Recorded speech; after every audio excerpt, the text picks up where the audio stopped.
Buenas a todos, vamos a continuar entonces con nuestra clase número 11 de series de tiempo, en donde vamos a concluir el curso ya entonces con el tema de periodograma empírico y algunos detalles de la transformada discreta de Fourier. En este caso lo que haríamos es empezar a hablar de algunos detalles generales de la transformada discreta de Fourier a manera de resumen, comparado con lo que hemos hecho, lo que hicimos en la última clase, en la clase 10, y después ya nos iríamos más a hablar de la parte, digamos, empírica o la estimación del periodograma, o más bien la estimación de la densidad espectral a través del periodograma. Y bueno, ciertas mejoras que también le podemos hacer al periodograma para poder captar mejor las frecuencias en series de tiempo.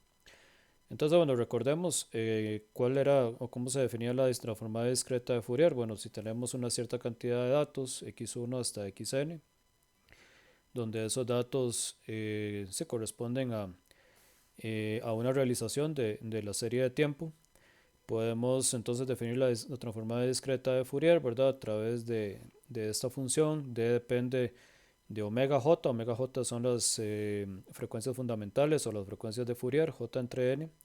J va desde 0 hasta n-1, y ya como hemos visto en la última clase, ¿verdad? Esta es la manera como definimos la transformada discreta, ¿verdad? N a la menos 1 medio, suma de t igual 1 hasta n, proceso xt por este término que corresponde a la base de Fourier exponencial de menos 2pi wjt.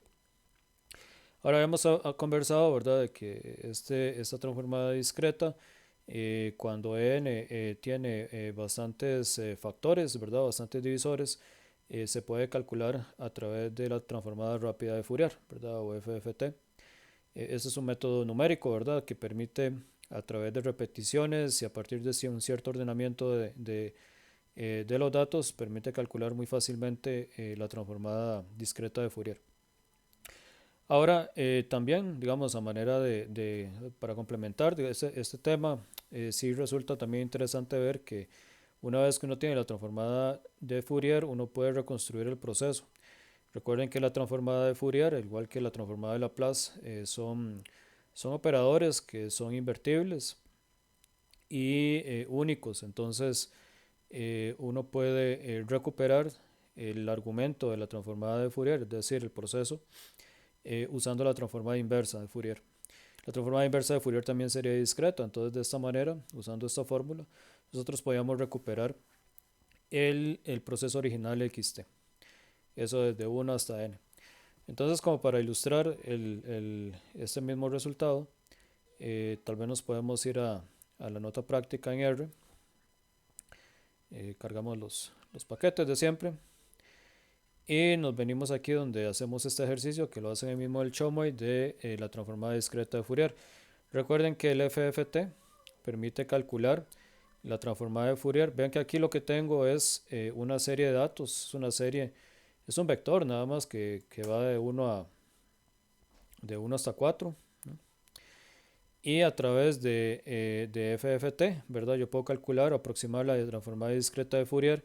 Eso sí, debo tener cuidado, ¿no? Como se los había dicho en la última clase, uno debe también incluir el término raíz de n, ¿okay?, en el cálculo del FFT, porque en R no se calcula, ¿verdad? Entonces, para tener la transformada discreta de Fourier tal y como la estamos aprendiendo en estas clases, hay que corregir por el tamaño de muestra, ¿verdad? Dividir por la raíz de n.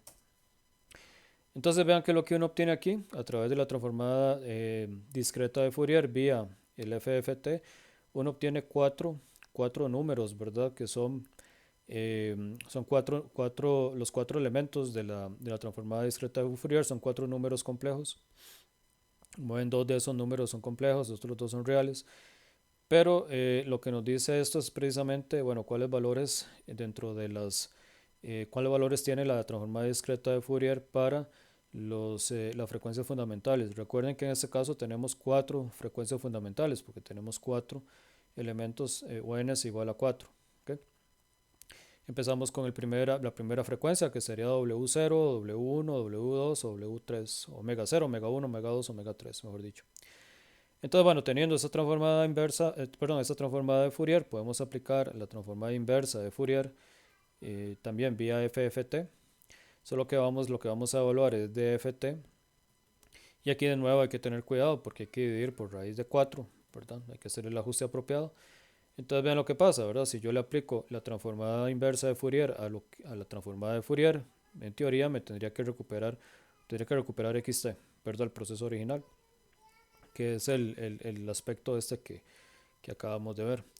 Entonces efectivamente, ¿verdad? Si yo evalúo esto, vean que voy a tener cuatro números, son cuatro números complejos, pero su parte imaginaria es cero. Entonces lo que tenemos son cuatro números, 1, 2, 3, 4, que son precisamente los valores de XT que teníamos originalmente. Y bueno, para que quede más claro, vean que recuperando la parte real, nos queda exactamente los mismos valores del 1 al 4. Entonces, para que ustedes vean de qué manera es que uno puede hacer cálculos de transformada inversa de Fourier y transformada de Fourier discretas usando el FFT de R, ¿verdad? Con sus ajustes apropiados. Muy bien, entonces una ilustración. El periodograma, ¿verdad? Tal y como lo definimos en la última clase, entonces lo llamábamos I omega J, ¿verdad? Omega J son las frecuencias fundamentales y lo definíamos, ¿verdad? Como el módulo al cuadrado, es decir, la norma al cuadrado de este número complejo, DWJ. Entonces, para cada frecuencia fundamental, nosotros tenemos un valor de la transformada, perdón, un valor del periodograma según esta fórmula. Ahora, nada más un detalle ya para poder em, derivar o obtener el periodograma en términos de una cantidad que sea estimable. Em, la, la transformada de Fourier, ¿verdad? La transformada discreta de Fourier, también la podemos escribir de esta forma. Esto es porque si nosotros sumamos desde 1 hasta n, la base nos va a dar igual a 0. ¿Okay? Eso es por propiedades se puede ver como propiedades de senos y cosenos, ¿no? Em, entonces, bueno, lo que tenemos acá es que precisamente si le restamos la media o sea, le podemos agregar la resta de la media empírica de x a este término. Y vean que esto tiene consecuencias interesantes cuando nosotros calculamos el módulo. Cuando calculamos el módulo al cuadrado, es decir, calculamos el periodograma, nos va a quedar una multiplicación, una doble suma, ¿no? De la multiplicación de estos dos términos, que son reales, ¿no? Estas variables son reales, por la exponencial. Bueno, ¿qué pasa? Vean que precisamente el término que está aquí es la fórmula de lo que nosotros normalmente conocemos como la autocovarianza empírica del proceso estocástico XT o de la serie de tiempo XT por la base de Fourier. Entonces es otra forma de representar el periodograma. El periodograma lo podemos ver como la transformada discreta de Fourier de la autocovarianza. Y es un resultado muy muy interesante, ¿no? Aquí está relacionando, mejor dicho, la información a nivel de frecuencias con la información a nivel de escala de tiempo o a nivel de rezagos. Entonces, conclusiones, bueno, de este cálculo, IWJ del periodograma es la versión muestral de la densidad espectral de XT. Recuerden que la densidad espectral era precisamente la transformada inversa de Fourier era la transformada de Fourier de la autocovarianza teórica. Entonces lo que estamos viendo es que el periodograma es la versión empírica o sea, cumple la misma idea, la misma definición, solo que usando la versión empírica de la autocovarianza. Lo cual es muy interesante, ¿verdad? Eso le da unas esperanzas de que en realidad el periodograma va a ser va a ser un estimador, ¿verdad? No sabemos si va a ser bueno, pero va a ser un estimador de la densidad espectral. Ahora, para complementar las definiciones que vamos a dar en un rato, vamos a definir o vamos a descomponer, mejor dicho, la transformada discreta de Fourier en su parte coseno y su parte, digamos, en su parte coseno, su parte seno, ¿no?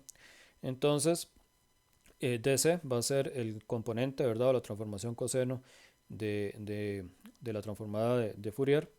Y la transformación seno va a ser ds omega j. Como ven, la primera tiene coseno y la otra tiene seno. Entonces, em, por propiedades, ¿verdad? De números o por propiedades de módulo, como lo que tenemos, o sea, la transformada discreta Fourier va a ser ds más i ds. Calcular el módulo nos va a dar exactamente igual a esto. Ds cuadrado más ds cuadrado. Esa es la consecuencia que tenemos. Em, entonces, esto también nos va a permitir concluir algunas cosas más adelante, pero yo diría que lo más importante hasta el momento es recordarse, ¿verdad?, que el periodograma es la versión empírica de la densidad espectral, por lo menos en su definición. Entonces vamos a irnos directamente al siguiente ejemplo. El siguiente ejemplo es una aplicación de la descomposición que estamos haciendo de la transformada de Fourier. Em, Vamos a usar este modelo. O sea, si nosotros usamos el modelo, ese modelo ya lo habíamos planteado en la clase pasada. O sea, si xt es igual a 0 más suma de 1 hasta m de estos términos, donde AJ y BJ se supone que son,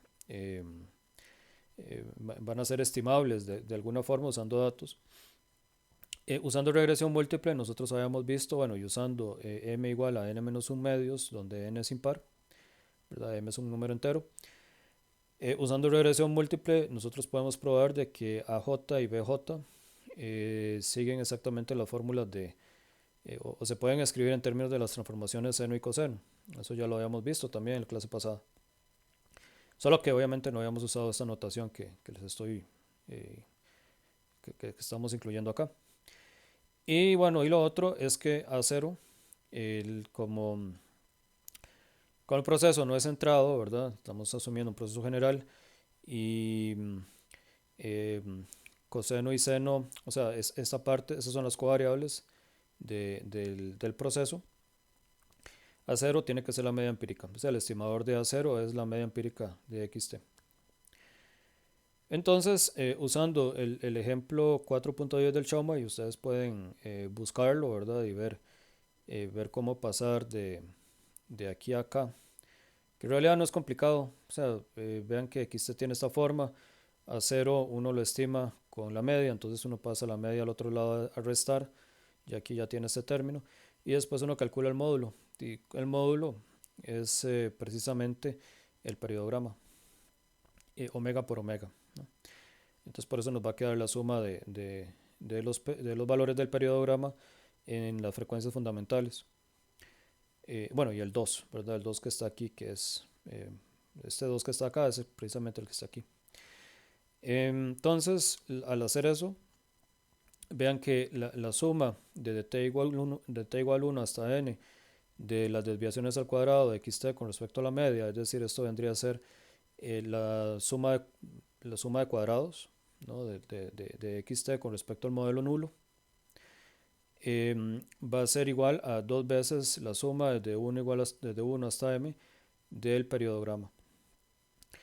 Entonces eso es muy interesante porque lo que estamos encontrando es que la suma de cuadrados la podemos descomponer en m partes, donde cada una de las partes va a tener una cierta distribución. Por eso es que a partir de este resultado vemos que hay una descomposición de la varianza, es decir, podemos pensar en una tabla nova. ¿Qué quiere decir? Y esto también, ¿no? Esto es muy, muy interesante en lugar, digamos, de pensar que la suma de cuadrados en un modelo de regresión tiene distintas fuentes de variación con respecto a las covariables que se están usando. Aquí lo estamos viendo distinto. Aquí en realidad lo que estamos viendo es que hay una fuente de variación, o podemos descomponer la variación total de los datos con respecto a la media empírica a través de una descomposición de las fuentes de variación producto del espectro, ¿verdad? O producto de las frecuencias. Es decir, tenemos una fuente de variación por cada una de las frecuencias fundamentales de Fourier. Em, si nosotros sumamos 2, ¿verdad?, para cada una de las fuentes de variación, eso nos va a dar 2 por m. Y 2 por m es precisamente n-1, ¿verdad?, según la formulita que nos dimos al inicio del ejemplo. Ya se me perdió. Eh, ¿Qué se hizo? Ok, aquí, ¿verdad? 2 veces m es igual a n-1. Entonces, si sumamos 2 veces m, nos va a dar n-1, que como ustedes recuerdan, n-1 son precisamente los grados de libertad que uno tiene de este estadístico. Asumiendo normalidad, por ejemplo, este estadístico sería como un h cuadrado con n-1 grados de libertad. Aparte, bueno, asintóticamente esto también va a ser un h cuadrado.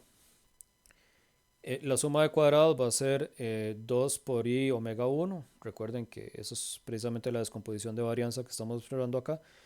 Y también lo interesante es que el error medio, digamos, sí, el error medio de cada una de las fuentes de variación, que sería la suma al cuadrado entre los grados de libertad, nos va a dar precisamente los valores del periodograma.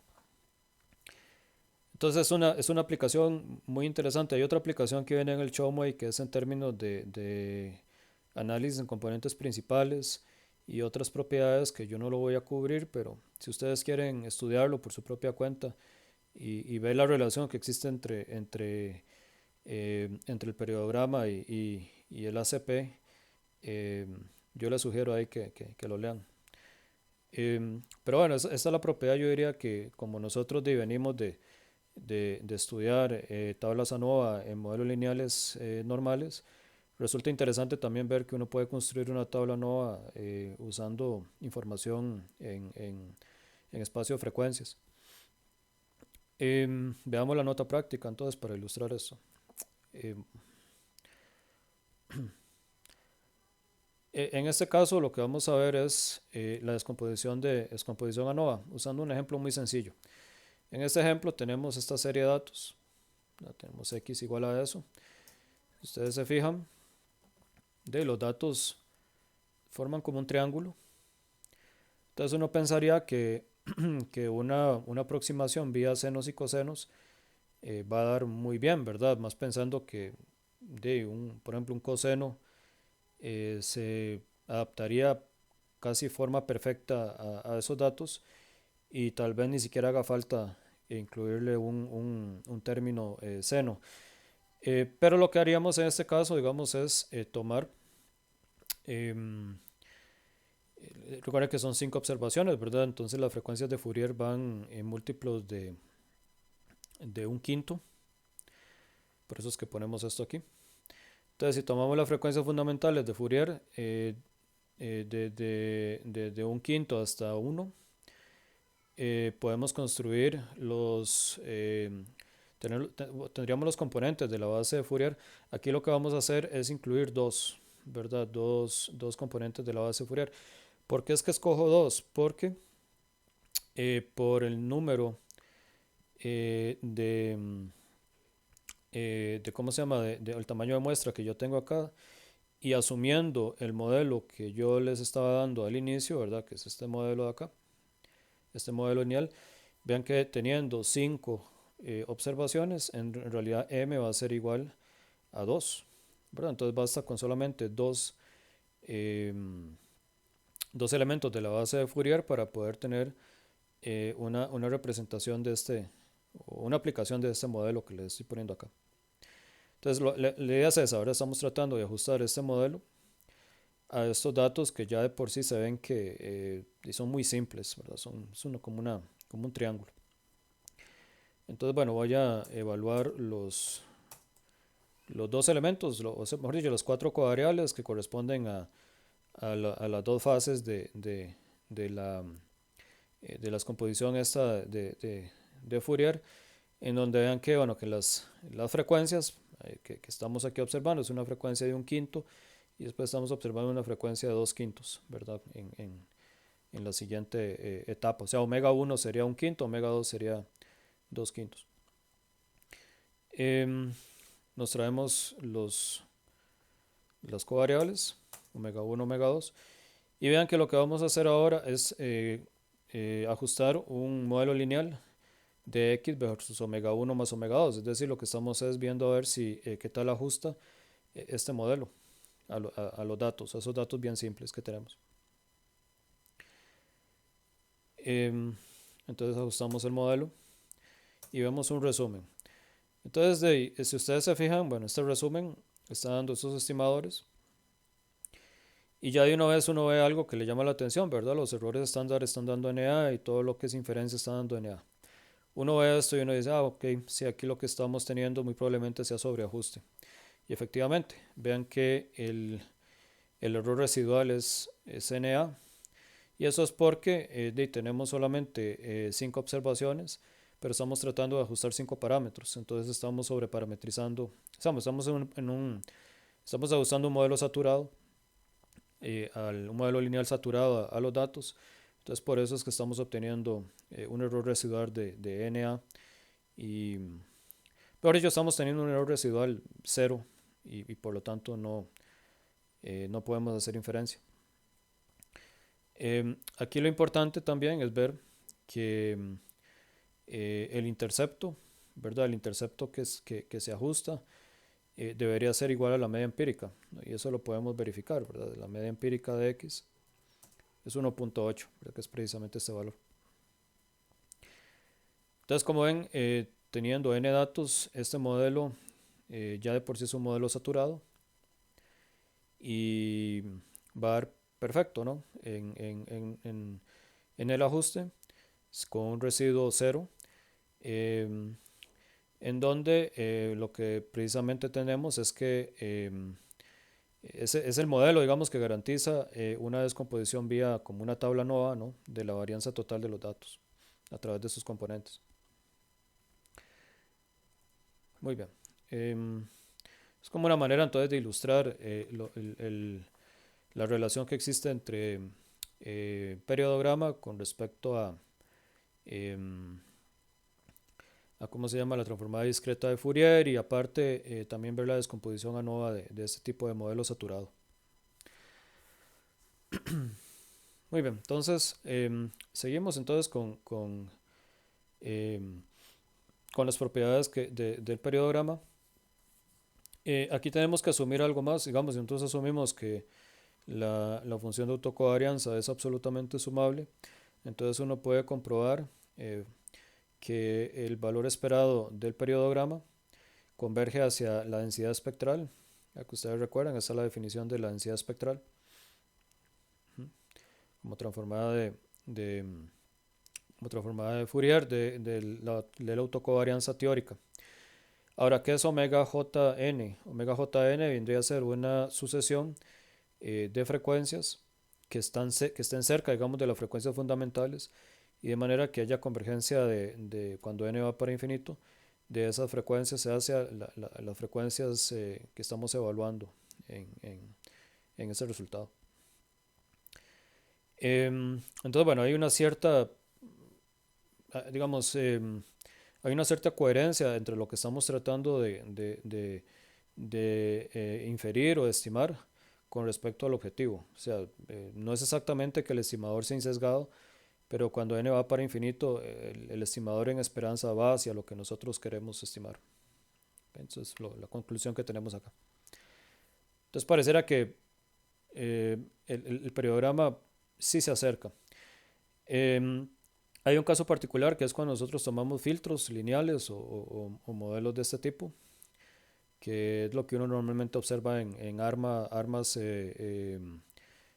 ¿cómo se llama? Causales. Cuando XT tiene esta forma, donde los coeficientes psi sub j son sumables y además WT son ruidos blancos 0 sigma cuadrado W. Entonces tenemos el siguiente resultado que ya es un resultado no puntual como este, sino ya es un resultado en ¿cómo se llama? En distribución. Entonces, para cualquier colección de m frecuencias distintas, omega j dentro de 0,1 medio, con omega jn yendo a omega j, digamos, bajo la misma idea que tenemos aquí, se cumple que la distribución asintótica de 2 veces i omega jn entre f omega j, esos son variables que se distribuyen asintóticamente de manera independiente y van hacia un h cuadrado con 2 grados de libertad. Entonces aquí hay varias cosas. Primero, que en un modelo que es más general todavía que el modelo que tenemos acá, que este modelo saturado. Un modelo de ese tipo, eh, la descomposición de la varianza de los datos, el término de descomposición de varianza, que es igual a este, es un estimador, eh, digamos, de f. ¿Okay? Obviamente acá lo estamos multiplicando por 2 por las propiedades que tiene el h cuadrado, ¿no? Pero en realidad lo que uno observa es que a partir de ese resultado asintótico, lo más importante es que uno puede hacer inferencia sobre f.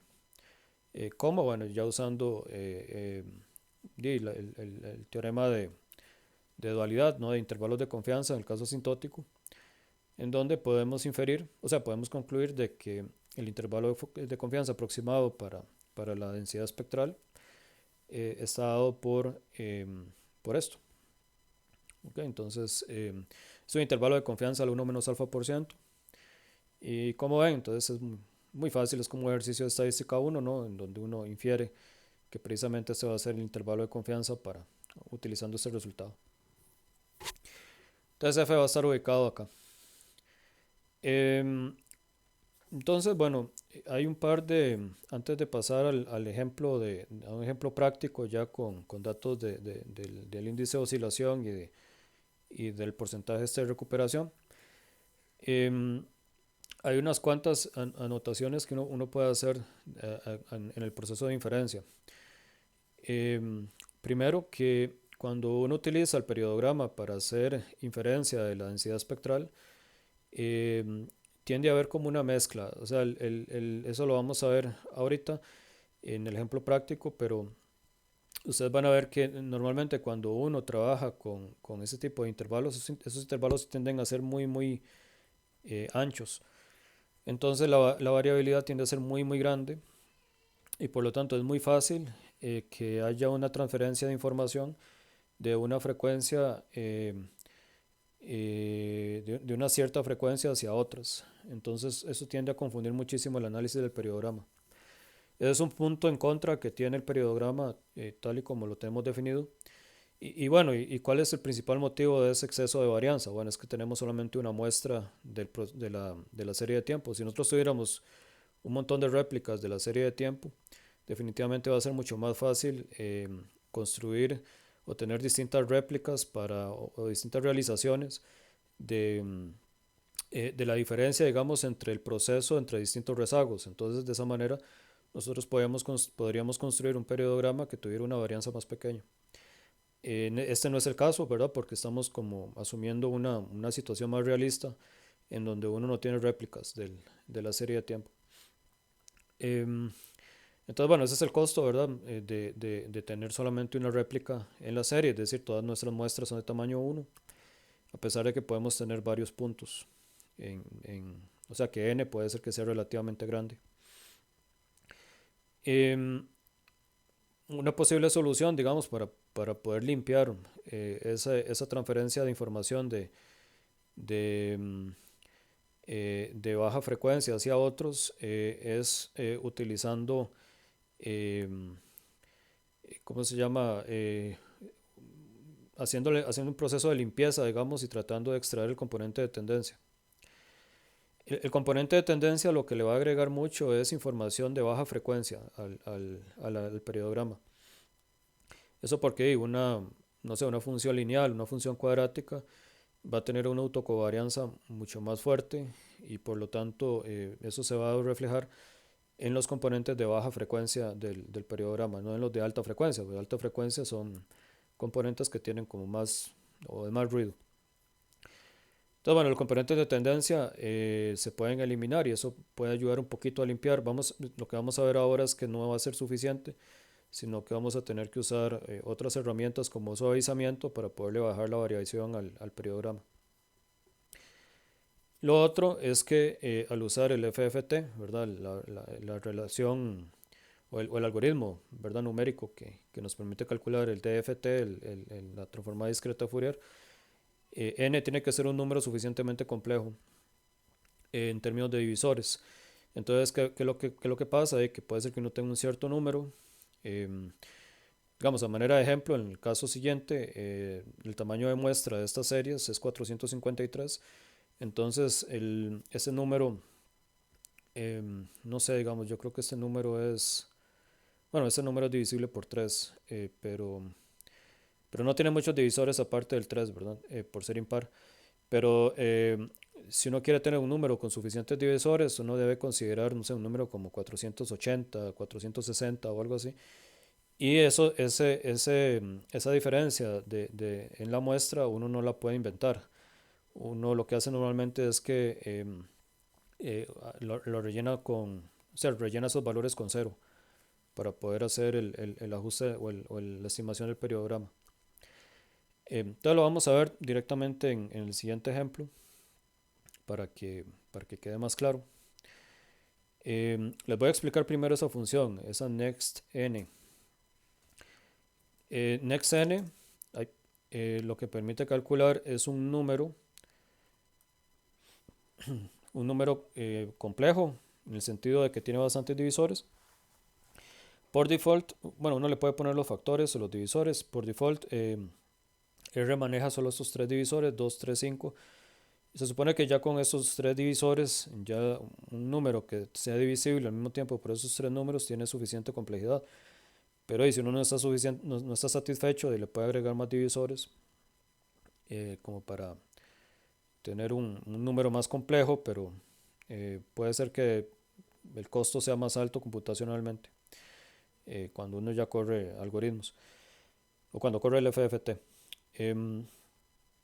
Digamos, para que vean el tamaño de muestra que tenemos de la serie REC y SOI es 453, entonces uno debería tomar un número como 480 para poder calcular el periodograma o para usar el FFT, digamos, en los ajustes. Entonces, bueno, eso va a ser importante, o sea, saber cómo lo hace internamente R lo hace a través de este número o este nextn, esta función, y tener eso en claro porque eso también lo vamos a usar ahora dentro de un rato cuando calculemos grados de libertad. Ok, entonces era lo primero que les quería decir. Em,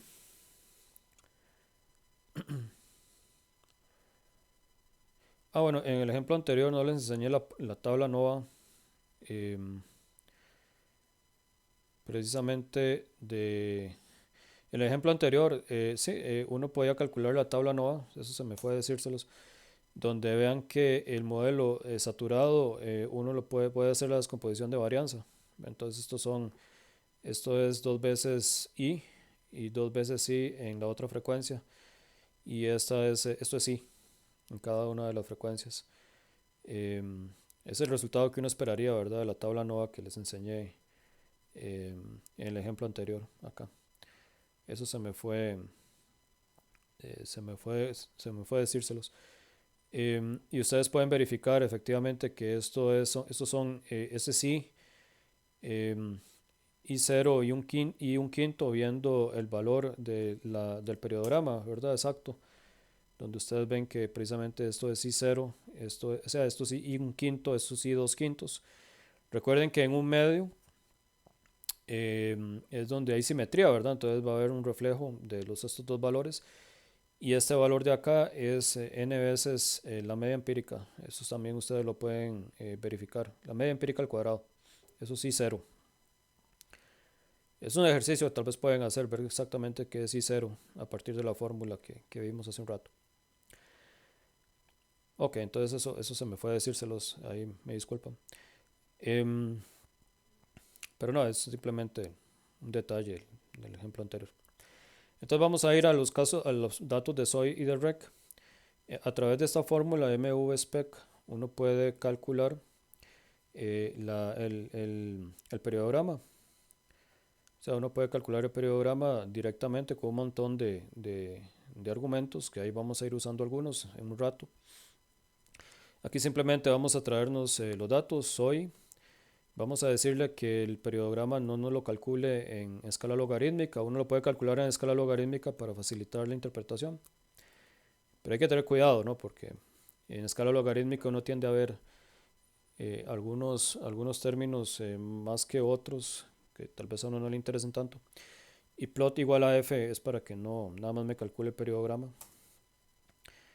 Y lo bueno, digamos, de esta función es que igual a como a los casos, digamos, del ACF y el PACF, em, es un objeto que puede ser tratado con autoplot de, de ggplot. Entonces ven que aquí me lo traigo también. Este log igual a n yo creo que sobra porque lo calcula, no lo calcula en escala logarítmica. Y lo que voy a hacer es agregarle el valor a un cuarto porque van a ver ahí qué es lo que va a pasar y le voy a poner un título. Entonces eso lo hago acá y hago lo mismo para rec. Y aquí me traigo el resultado. Entonces voy a traerme aquí el gráfico y vean lo que pasa. Ese es el periodograma de la serie SOI, que era índice de oscilación del sur, y REC, que es el índice de biológico de reproducción o recuperación de pesca. Lo que estamos observando es que para SOI, y eso es precisamente la frecuencia 1, la frecuencia más predominante, la que tiene más varianza es 1. Entonces, definitivamente la serie SOI tiene una estacionalidad de un año. Importante.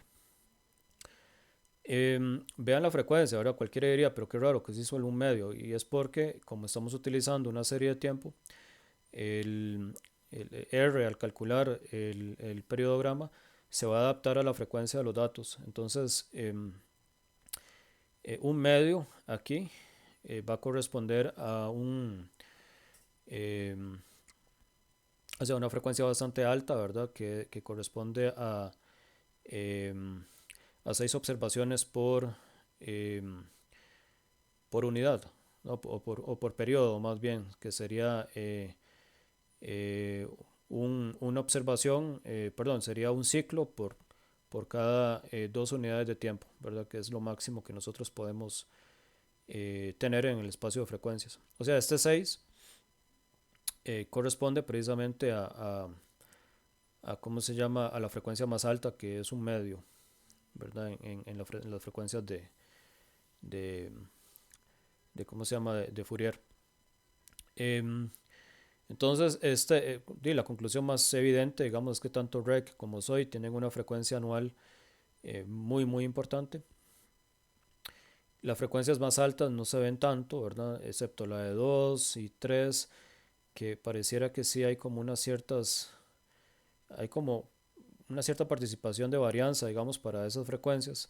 Eso lo vamos a interpretar en un ratito. A esas frecuencias se les llaman armónicos. Y en el caso del REC, pareciera que también hay una frecuencia de un cuarto, que es precisamente la que yo dibujé ahora. Esta línea corresponde a un cuarto. Es decir, que pareciera que es una frecuencia más baja. Es decir, pareciera que una vez cada cuatro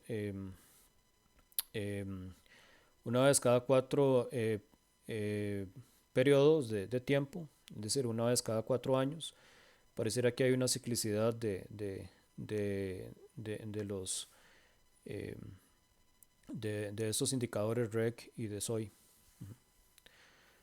Eh, entonces eso nos dice que, o sea, nos está sugiriendo que pareciera que hay un efecto, ¿verdad? Un efecto de más baja frecuencia, que lo que nos dice ahí el Chomway es que se puede ver al fenómeno del niño, ¿verdad? Que puede influir en esta serie.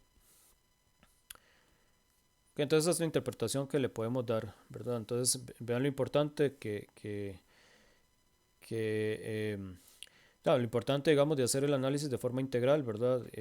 Tomando todas las frecuencias, tanto las frecuencias altas como las frecuencias más bajas. Eso nos da distinta información.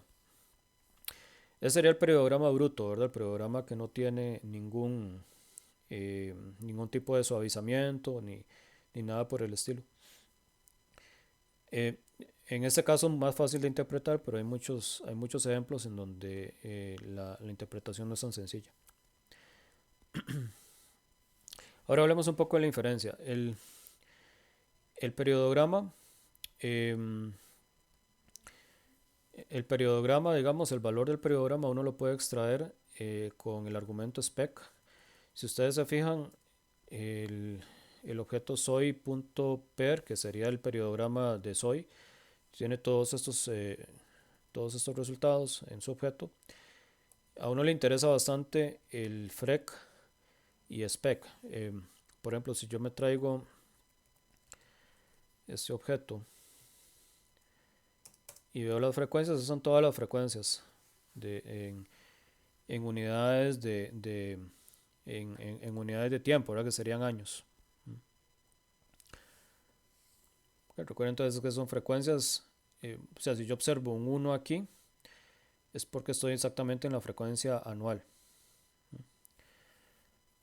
Si yo tengo una frecuencia más baja, ¿verdad? Se supone que dependiendo de cómo yo divida ese intervalo, yo voy a tener múltiplos de esa frecuencia anual.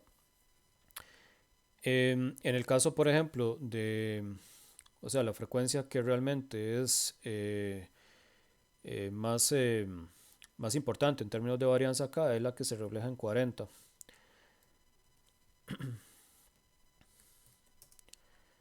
¿Qué es la frecuencia? Ustedes aquí lo pueden verificar. Es la frecuencia anual. Es la frecuencia en donde observamos un ciclo cada 12 unidades de tiempo. Entonces, cuando vemos la frecuencia, o sea, el valor del periodograma ahí va a ser 0.97. Precisamente en la frecuencia anual, ¿verdad? Que corresponde al omega igual a 1 entre 12. Ahora, la otra frecuencia importante, que es la de un cuarto, que se ve un poco más reflejada en REC, no tanto en SOI, que puede, o sea, la frecuencia de un cuarto puede ser que esté aquí, ¿verdad? Incorporada, solo que no la estamos pudiendo observar claramente, porque puede ser que las otras frecuencias frecuencias estén, ¿cómo se llama?, obstaculizando la información que se puede estar viendo en un cuarto. Entonces, a través de otras herramientas que vamos a ver ahora, tal vez vamos a poder inferir un poquito mejor esa frecuencia de un cuarto. Pero ¿cómo extraemos esa frecuencia, el valor del periodograma en una frecuencia más baja? Sería de traerse la frecuencia correspondiente, que es 0.25. ¿Por qué es 0.25? Porque es dividir entre 4 esta frecuencia, ¿no? Un cuarto. Pero ese un cuarto hay que dividirlo entre 12, ¿verdad? Para tener efectivamente a qué periodo corresponde. El periodo corresponde a un ciclo cada 48 meses, es decir, corresponde a cada 4 años. El valor del periodograma lo obtenemos precisamente así. Ahora vean la incertidumbre que hay. Si nosotros calculamos el estadístico chi cuadrado, el cuantil chi cuadrado para obtener el intervalo de confianza que les dije hace un rato, sería CU y ACL. Vean el valor del intervalo de confianza para la frecuencia en cada 4 años. Iría de 0.01 hasta 2.2, es decir, el valor que tenemos de 0.05 está incluido ahí, pero vean el grado de incertidumbre, tamaño de intervalo de confianza que tenemos ahí, es exageradamente grande. Tenemos demasiada varianza. Okay. Y lo mismo podemos hacer para el caso para el caso y eso es peor todavía, para el caso de la frecuencia anual. El periodograma nos da 0.97, pero está entre 0.26 y 38. Entonces, vean lo exagerado que es el intervalo de confianza, 95% para el periodograma. Y esa es la principal crítica que se le hace al periodograma bruto, ¿verdad? Que tiene una varianza altísima. Ahora, ¿cómo podemos corregir esos excesos de varianza? Y aquí tenemos que irnos entonces a entender un poquito más qué propiedades tiene el periodograma desde el punto de vista asintótico. Vean que como el periodograma lo podemos describir así en distribución de manera asintótica, entonces podemos calcular su valor esperado. El valor esperado de un h cuadrado es 2, entonces el valor esperado va a ser f. Este resultado ya lo sabíamos. Pero lo interesante es la varianza. La varianza de ahí, ustedes pueden comprobar de que va a ser esto. entonces va a ser f cuadrado. Entonces vean que asintóticamente el periodograma no es un estimador consistente. Es decir, no es un estimador en donde cuando n va para infinito su varianza va para cero. O sea, uno esperaría que conforme aumenta el tamaño de muestra o el tamaño de la serie de tiempo, la varianza sea cada vez más pequeña, pero no. Como solamente tenemos una muestra de la serie de tiempo, va a ser imposible reducir la variabilidad del periodograma. Entonces, bueno, vamos a tratar de corregir este problema de varianza a través de la estimación no paramétrica de la densidad espectral. Y bueno, más que todo en términos generales, lo que uno va a tratar es como de ponderar eh, el, la, el periodograma, suavizarlo a través de filtros, y de esa manera entonces uno podría reducirle un poquito la varianza para tener un estimador más preciso. Entonces la idea de la estimación no paramétrica es definir una banda de frecuencias, es decir, si yo me ubico en una cierta banda omega j, yo me muevo a la derecha y a la izquierda de esa banda una cierta cantidad de veces, siempre respetando, digamos, las frecuencias fundamentales. Y con eso, con ese conjunto, yo puedo contar la cantidad de pasos que yo me moví, que es precisamente L. Y uno escoge, digamos, esas bandas de frecuencias de manera que el valor de la densidad espectral teórica se mantenga más o menos estable. ¿Okay? Eso como para no perder mucho, digamos, a la hora de hacer la estimación. Entonces ahora vamos a definir el periodograma suavizado como digamos, el promedio. Vean que aquí estoy calculando para omega j, el promedio de todos los valores del periodograma dentro de este conjunto beta. Entonces asumo que todos los valores son el mismo, y con eso calculo entonces un valor nuevo para que va a ser mi nuevo estimador como periodograma suavizado.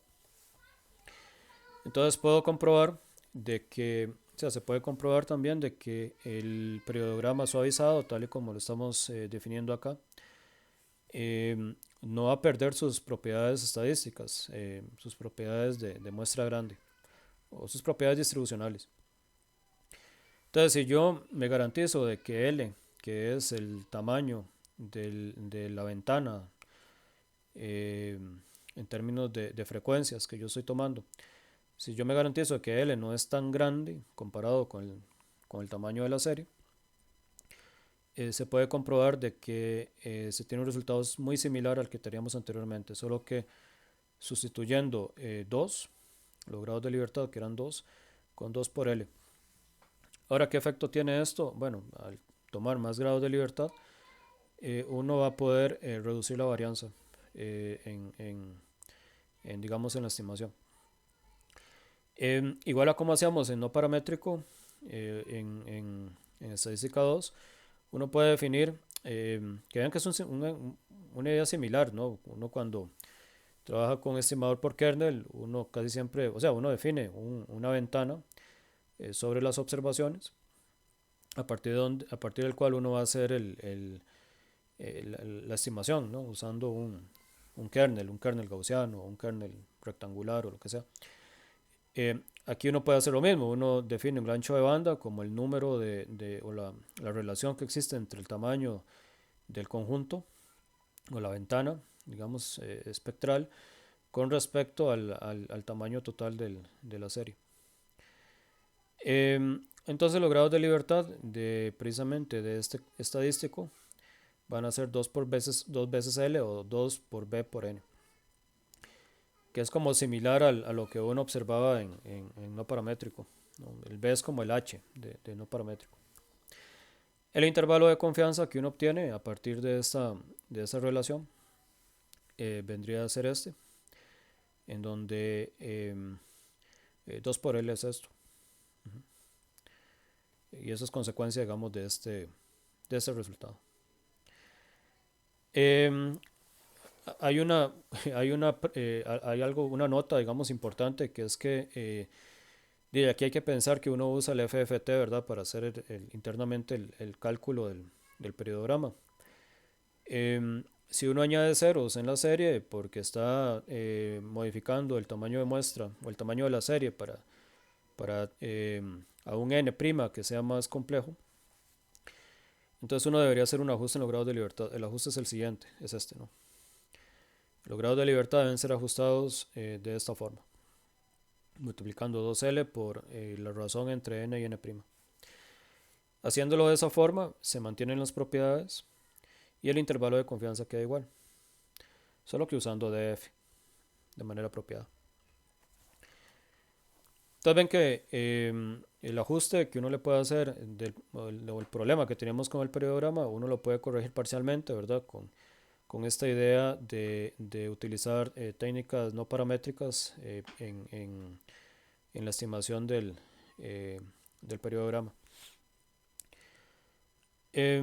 Ahora, como ustedes ven, aquí estamos asumiendo que estamos ponderando de la misma forma todas las frecuencias. Esto puede ser algo grosero, ¿no? Uno podría estar motivando a que haya una mezcla de frecuencias de un lado a otro y eso no es bueno, ¿verdad? A la hora de identificar. Pero ya vamos a hablar de ese problema en un ratito. Entonces vamos a volver otra vez al ejemplo de SOI y de REC en R, en donde nos vamos a concentrar entonces vamos a suavizar un periodograma tomando L igual a 9, es decir, vamos a tomar M igual a 4. Una ventana en donde nos movemos a la derecha y a la izquierda en 4 unidades. Entonces vamos a irnos a R. Ok. Y aquí vamos a ir incluyendo un poquito más de argumentos, ¿verdad? Entonces vamos a usar la misma función con los mismos datos, con los mismos argumentos de acá, solo que le vamos a incluir un kernel. Entonces vamos a incluir lo que llaman un kernel de Daniel. Un kernel de Daniel, y aquí me lo voy a traer para que lo vean. Un kernel de Daniel lo que asume es que los pesos son uniformes. Pero yo aquí estoy asumiendo que los pesos son, o L es igual a 9. Entonces le estoy aplicando un kernel de Daniel con 4 unidades a la derecha y 4 a la izquierda. En ese caso M sería igual a 4, ¿verdad? L es igual a 9.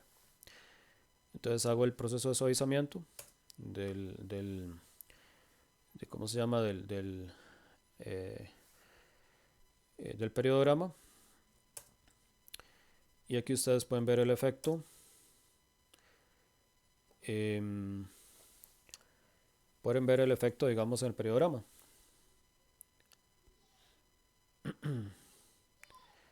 Voy a hacer una cosa acá. Tengo dudas de si realmente estoy usando escala logarítmica. Vamos a ver. Sí, tenía aquí un error. Yo debería, o sea, uno debería usar aquí escala.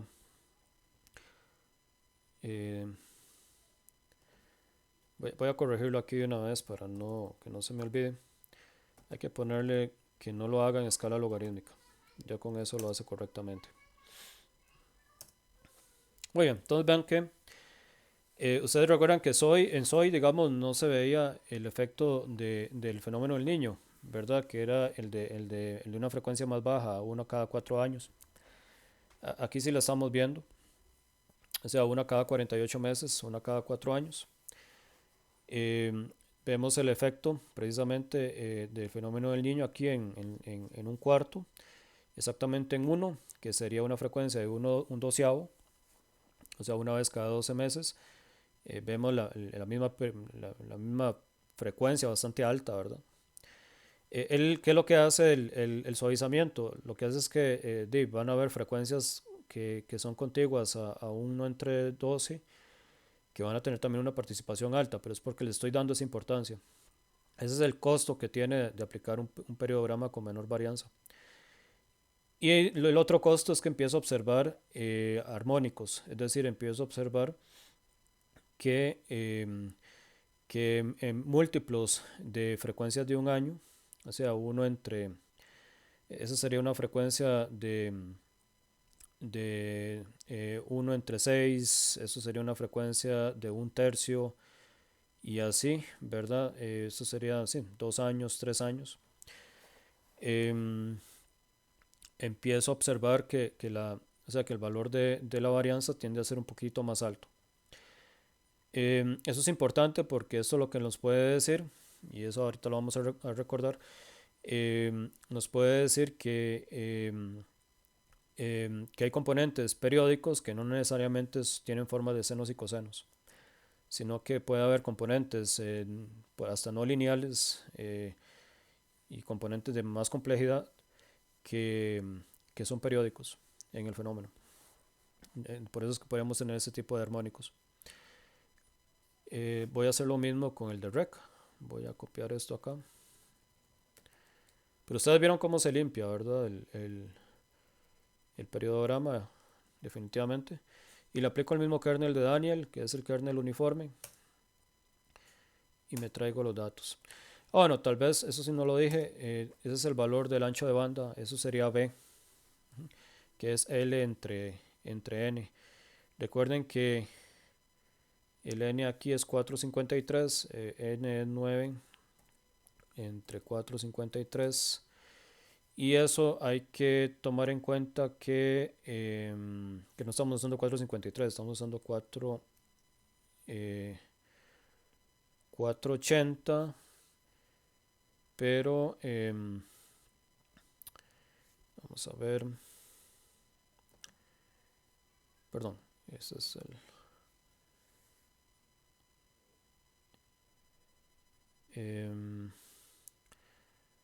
sí, aquí hay que tener cuidado, digamos, porque hay que corregir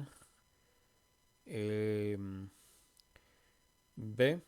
Digamos, hay que corregirlo por el tamaño de muestra realmente efectivo que uno tiene, que sería,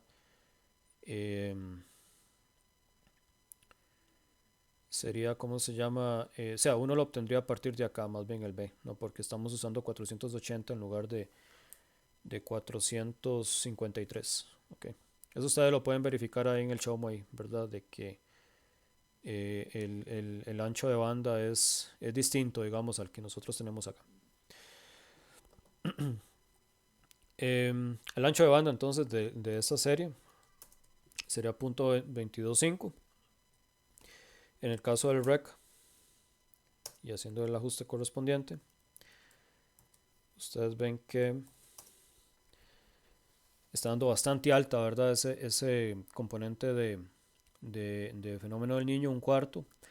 Y el que sigue, ¿verdad? Es el componente anual. Uno ve un armónico aquí pequeño, pero ya después no se ve tanto. Y el ancho de banda, me imagino que es el mismo, .225, las dos series tienen exactamente el mismo tamaño. Veamos un poquito de diferencia. Entonces, los grados de libertad los podemos extraer usando el objeto, el soy.ave, digamos, que es este de aquí. Los grados de libertad son 16.98, 75, que salen precisamente de 2 veces 9 por la relación que existe entre 453 entre 480. Okay. Con esos grados de libertad vamos a calcular los cuantiles. Nos traemos el valor vean que esos son los dos valores del periodograma, precisamente de soy en un cuarto y en uno de un 48, digamos, 1 sobre 48 y 1 sobre 12, o mejor dicho, en frecuencia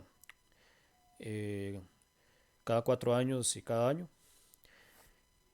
Y vemos el intervalo de confianza que uno obtiene, ven que es más preciso, ¿verdad? Para el primero es .04, debería estar ubicado entre .02 y .11, está dando mucho mejor que el que teníamos antes. Y para el intervalo de confianza para .11, el intervalo de confianza que tenemos, o sea, donde debería estar ubicada la densidad espectral teórica, es entre .06 y .26. Entonces ustedes ven que efectivamente la frecuencia es significativa y aparte la varianza es mucho más pequeña que la que teníamos al inicio. Ahora existen otras formas también de suavizar el periodograma. Entonces aquí vamos a, vamos a definir otros pesos. Antes de eso, recordemos entonces, uno de los efectos que vimos al suavizar el periodograma es que hay una transferencia de varianza de la frecuencia y más importante hacia otras, ¿verdad? Es lo que observábamos en el caso de SOI, por ejemplo, en la frecuencia anual. Aquí hay frecuencias que son cercanas a un año que están teniendo una varianza bastante alta. Entonces, eso es un efecto, es un costo, ¿verdad? Hacer el suavizamiento del periodograma. El otro efecto es que en un momento u otro empiezan a aparecer armónicos, ¿verdad? Que es que, lo cual es positivo, ¿verdad? Porque también le dice a uno que puede ser que haya periodicidades que no son sinusoidales, es decir, que no tienen la forma seno-coseno, que uno no está considerando. Les recomiendo irse a un ejemplo del chomo y aquí se los voy a enseñar precisamente. Si ustedes se van a este ejemplo, en donde a partir de armónicos construyen una periodicidad completamente no sinusoidal en un ejercicio de simulación, usando 6 armónicos. La señal que se forma es una señal periódica, pero definitivamente la periodicidad no se capta tan fácil con senos y cosenos. Entonces se lo recomiendo ahí que lo vean ese ejemplo. Ese ejemplo es bonito también. Voy a regresarme a donde quería ir al final. Okay. Entonces, bueno, como vimos, resulta que hay un compromiso, ¿verdad?, entre el ancho de banda y lo que es la resolución del estimador, ¿verdad? Porque si nosotros tomamos un ancho de banda muy grande, claro, la varianza se disminuye, pero el sesgo tiende a ser bastante alto, ¿verdad? Porque uno tiene un problema de resolución, o sea, uno deja de aproximar eh, el periodograma, digamos, de una manera más exacta en términos de esperanza. Eso es lo que pasa con el ancho de banda.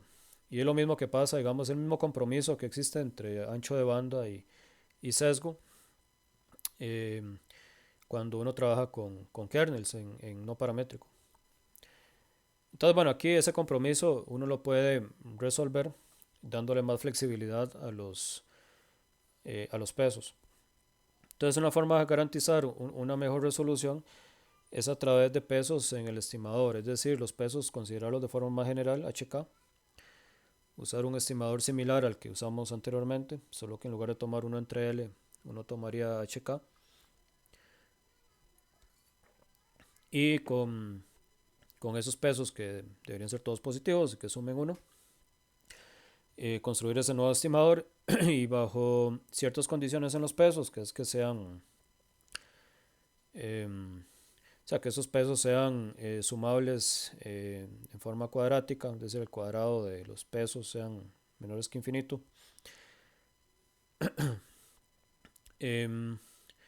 Bajo esas condiciones, el estimador F techo va a satisfacer el mismo principio del estimador anterior. Y aparte, si nosotros recalculamos o calculamos LH como el inverso de la suma de los pesos al cuadrado, pero es que necesitamos que esto sea finito. Entonces podemos tener un resultado idéntico al que teníamos antes. Entonces de esa manera podríamos tener nuestro nuevo ancho de banda, que sería este término entre n. Y como consecuencia de este resultado tendríamos un intervalo de confianza. Bien, entonces uno puede generalizar la idea del kernel de Daniel, el kernel uniforme, usando pesos que pueden ser tomados a conveniencia.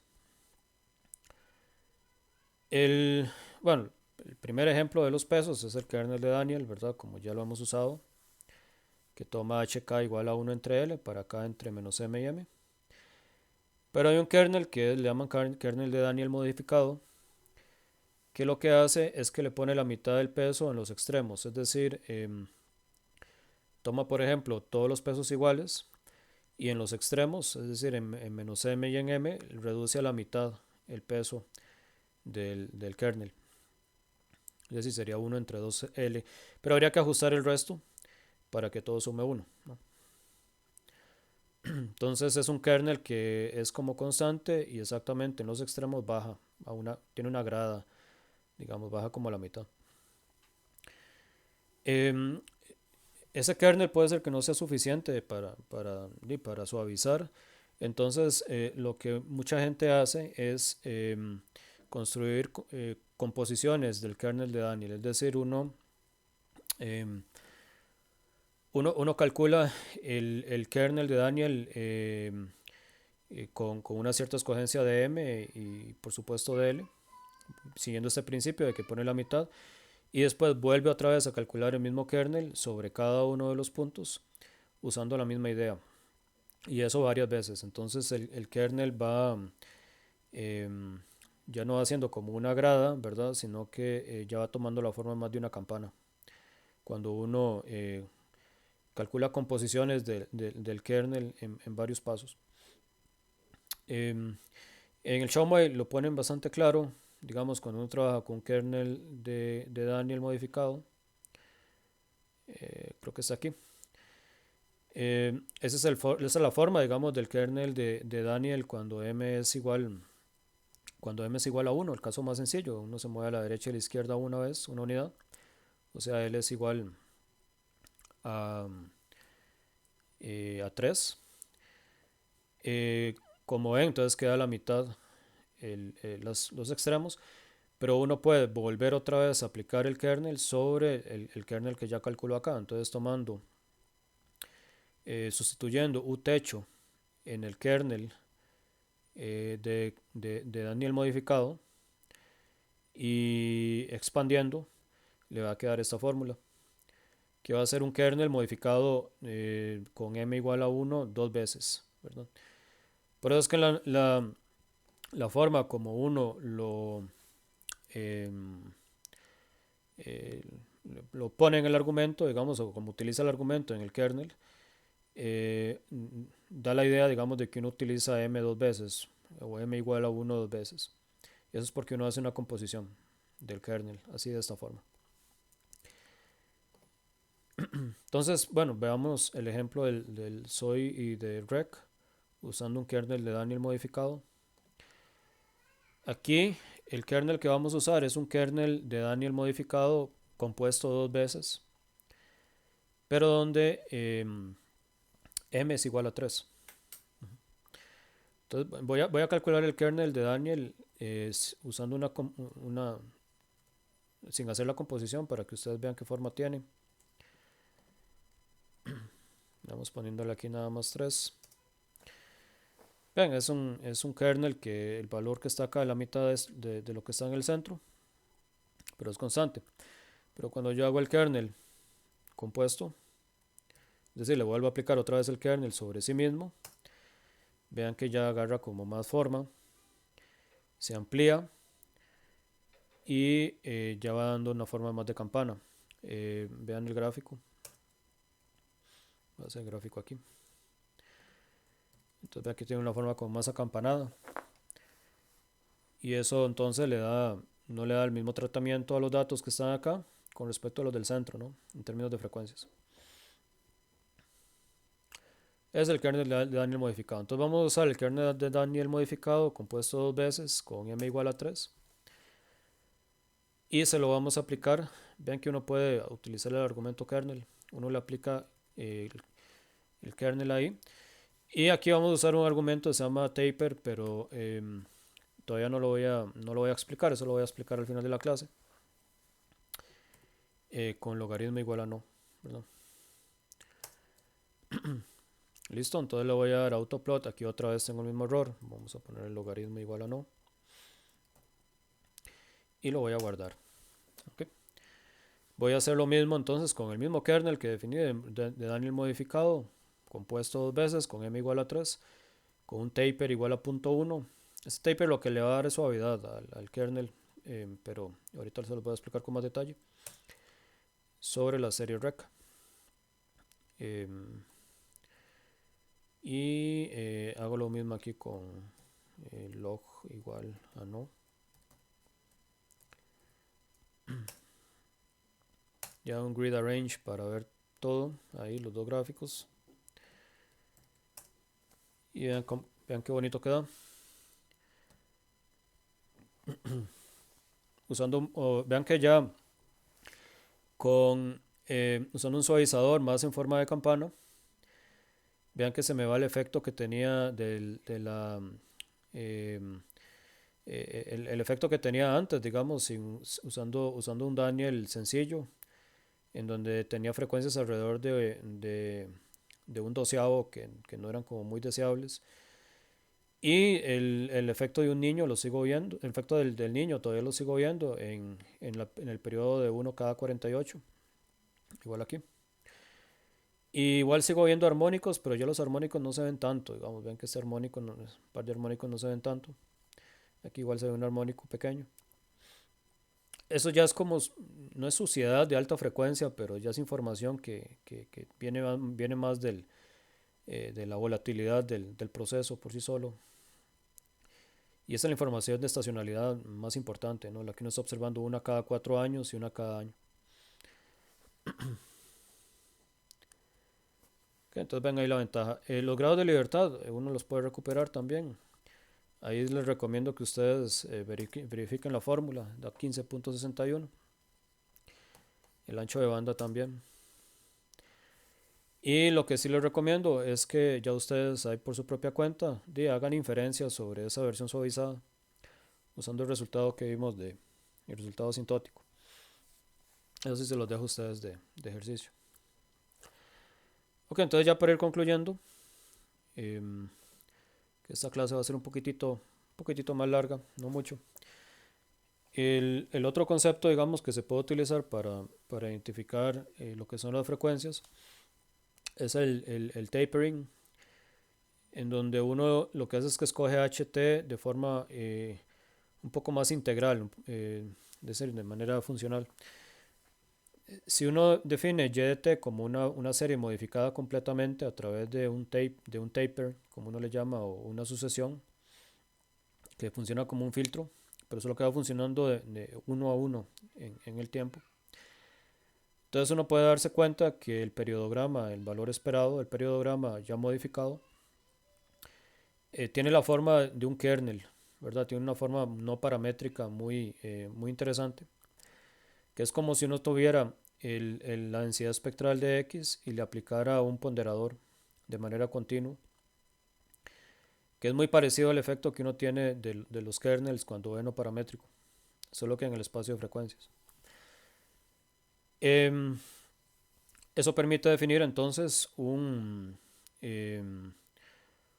se llama? Lo que llaman una ventana espectral, que sería WN tendría precisamente esta forma. Sería el módulo de HN, donde HN es la transformada discreta de Fourier del taper. ¿Okay? Entonces, la transformada discreta de Fourier del taper es lo que le llama la ventana espectral, es este término que suaviza la densidad espectral de manera continua. Vean que es mucho mejor ¿cómo se llama? Que lo que teníamos con los filtros, digamos, de Daniel o con el kernel de Daniel, que es simplemente una ponderación. Es una ponderación completamente continua sobre la densidad espectral, muy parecido a lo que uno hace, digamos, en no paramétrico. Ahora, obviamente, si uno toma h de t igual a 1 entre L para todo de t, es decir, pondera toda la serie de manera uniforme, le va a quedar un kernel, le llaman un kernel de Feller suavizado, que tiene esta forma un poquillo complicada en términos de seno. Y la otra forma, que es una mejora sobre este kernel de Feller, es usar un taper de coseno. Cuando uno usa un taper de coseno, es decir, cuando h de t tiene esta forma que se ve bastante complicada, pero no mucho, uno logra corregir WN en un gran problema. O sea, les voy a enseñar el gráfico que aparece en el Shomway, que era el que quería enseñarles de puro inicio. Em, el, lo que ustedes ven aquí, esa es la parte que le vamos a poner atención, no le vamos a poner atención aquí a la derecha. Aquí a la izquierda es precisamente la forma que tiene el- la ventana, digamos, de Feyer y la ventana vía coseno. En, o sea, el efecto que crea, digamos, sobre el taper, el utilizar pesos que sean constantes y utilizar un HDT que sea con esta fórmula. ¿Okay? Entonces, a pesar de que la diferencia es bastante grande en términos de HT, en términos de la ventana, en términos de W, que es lo que precisamente estamos graficando aquí, sí hay mucha diferencia porque cuando uno usa un peso constante para todas las frecuencias, uno tiende a darle peso a frecuencias que están fuera, digamos, de la ventana de interés. Entonces vean que hay frecuencias que están fuera de la ventana de interés, digamos, de la ventana que uno utiliza para suavizar la densidad espectral, que van a participar en el proceso de suavizamiento y uno no quiere eso. La ventaja que tiene, digamos, el taper de coseno es que anula completamente la participación o la hace muy pequeña de esas frecuencias y solamente se toma en cuenta las frecuencias de interés, que son las que están más cercanas a la que uno está utilizando. Y ese efecto se ve claramente aquí, ¿no? en esa fórmula. Eh, con esa función de picos, digamos, estaríamos mezclando frecuencias que no están, que no están dentro de la ventana y con este HDT, con el taper de coseno, si nos garantizamos que solamente estamos tomando en cuenta las frecuencias de interés. Entonces por eso es que en la función que uno utiliza en R, en este MV-spec, el, y en realidad para ver la ayuda yo creo que es mejor irse a esta función.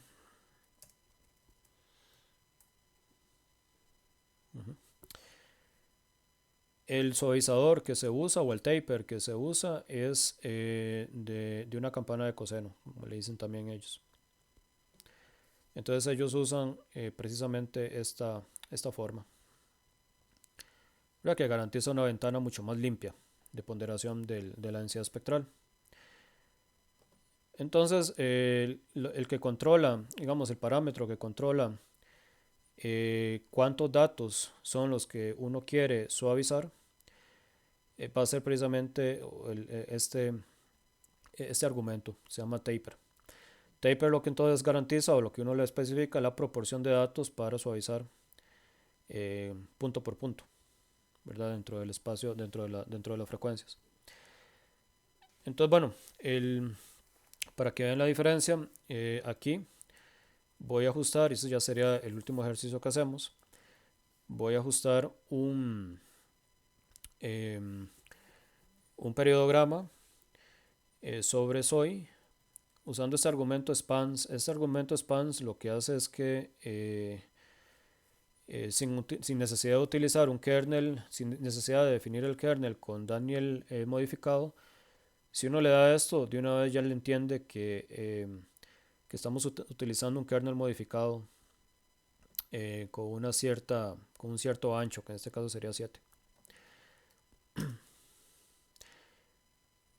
Ok, entonces ahí tenemos primero nuestro periodograma sin usar tapering, usando un Daniel modificado. Okay.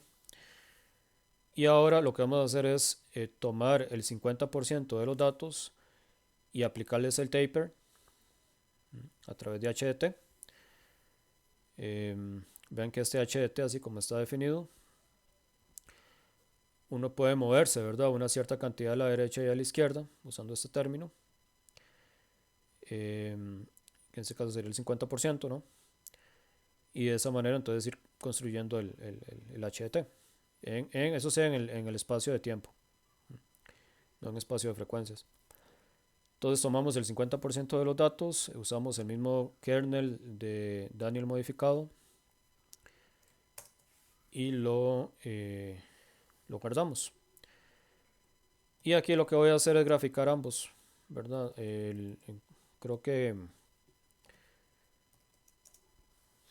con una línea continua estoy graficando el que no usa taper y con una línea punteada estoy graficando el que es suavizado. Entonces vean lo que pasa. La versión suavizada, para estar seguro de que la versión suavizada, más bien, perdón, la que es suavizada de la línea continua, la que no es suavizada de la línea discontinua. Entonces ustedes ven que el que es suavizado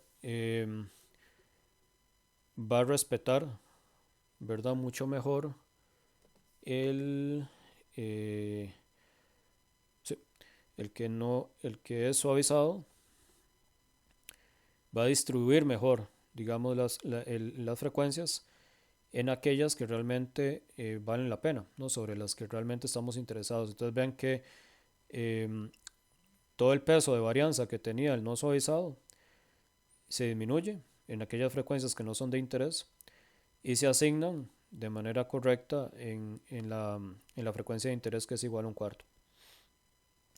Eso está en escala logarítmica, me parece. Sí, está en escala logarítmica, entonces se ven mucho mejor mucho más altos los armónicos. A pesar de eso, vean que el armónico, digamos, el tercer armónico que tenemos acá, tiene menos peso de varianza porque al usar el periodograma más suavizado con el tapering. Eh, Ese exceso de varianza que teníamos acá pareciera que está pasando aquí en el armónico que simplemente es el segundo armónico. Y bueno, y no cambia tanto la frecuencia un año porque eso sí tiene muchísima varianza. Con cualquiera de los dos métodos sí es bastante evidente. Pero, pero no, digamos, ustedes ven que ya en la versión suavizada sí tiene más peso, digamos, las frecuencias más altas.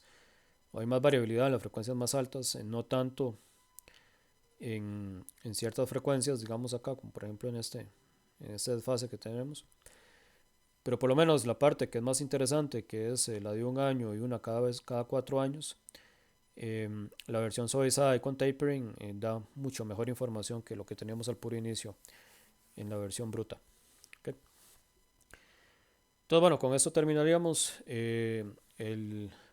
este tema de análisis de frecuencias. Como ustedes ven, el uso del periodograma complementa muchísimo el análisis que uno hace del ACF y el PACF. Es muy muy útil y el único cuidado que hay que tener son las herramientas de suavizamiento para poder extraer las frecuencias de interés en el análisis. Ya con eso entonces terminaríamos esta clase y también estaríamos terminando entonces el curso y la sección de serie de tiempo. Hasta luego.